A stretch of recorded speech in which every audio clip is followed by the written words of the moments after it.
নমস্কার, রিপাবলিক বাংলার ফেসবুক পেজে আপনাদের সকলকে স্বাগত। নেজার থানার সামনে থেকে রয়েছি আমি ভাস্কর এবং আমার সঙ্গে রয়েছে ভিডিও জার্নালিস্ট পিনাকি। নেজার থানা এলাকায় শেখ শাহজাহানের বাড়ি।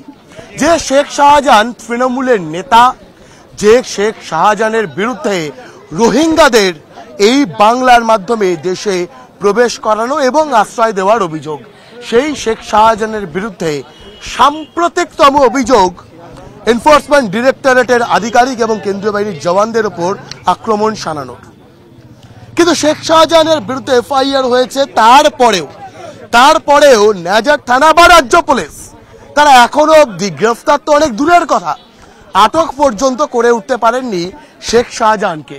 বা একই সঙ্গে যাদের বিরুদ্ধে অভিযোগ হয়েছিল, যারা কেন্দ্রীয় বাহিনীর জওয়ান বা কেন্দ্রীয় তদন্তকারী সংস্থার আধিকারিকদের ওপর আক্রমণ চালালেন, তাদের কাউকেই এখনো অবধি গ্রেফতার করতে পারেনি রাজ্য পুলিশের কেউই।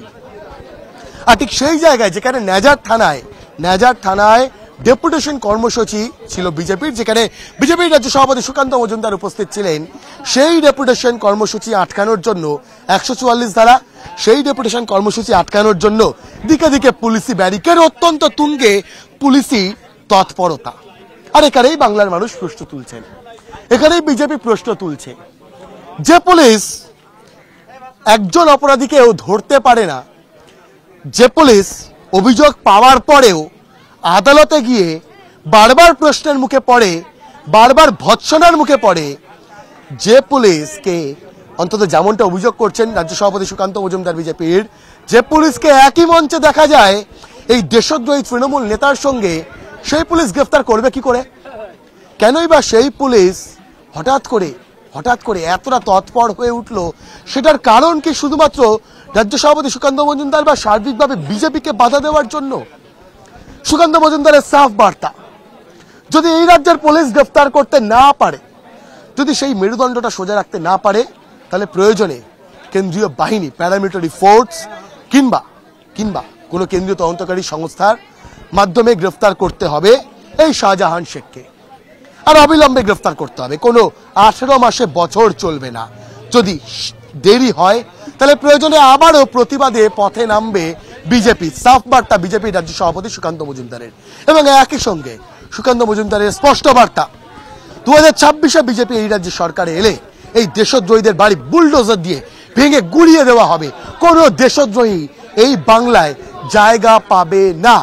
একেবারে স্পষ্ট বার্তা রিপাবলিক বাংলার ক্যামেরায় বিজেপির রাজ্য সভাপতি সুকান্ত মজুমদারের। আর এই শেখ শাহজাহান, তাদেরকে আদৌ এই রাজ্য পুলিশ গ্রেফতার করতে পারবে? সেই প্রশ্নের উত্তর খুঁজছে গোটা বাংলা, তার পাশাপাশি গোটা দেশের মানুষ উত্তর খুঁজছেন যে আদৌ কি শেখ শাহজাহানদের মতো তৃণমূল নেতাদের গ্রেফতার করে মেরুদণ্ড সোজা রয়েছে, এই বার্তা দিতে পারবে এই রাজ্যের পুলিশ? আর এই খবরের যাবতীয় আপডেটের জন্য আপনাদেরকে দিকে এইভাবেই নজর রাখতে হবে রিপাবলিক বাংলার টিভি স্ক্রিনে। আর শুধু টিভি স্ক্রিন নয়, রিপাবলিক বাংলার official x handle, Facebook page, YouTube channel কিংবা ইনস্টাগ্রামে আপনাদেরকে নজর রাখতেই হবে দিনের সব খবরের সবার প্রথম, নির্ভুল আর লেটেস্ট আপডেটের জন্য। নানা ধরনের কন্টেন্ট দেখার জন্য লাইক করুন, শেয়ার করুন আমাদের ফেসবুক পেজ, সাবস্ক্রাইব করুন আমাদের ইউটিউব চ্যানেল। পাশাপাশি অন্যান্য ব্রেকিং নিউজের জন্য অবশ্যই চোখ রাখুন রিপাবলিক বাংলায়।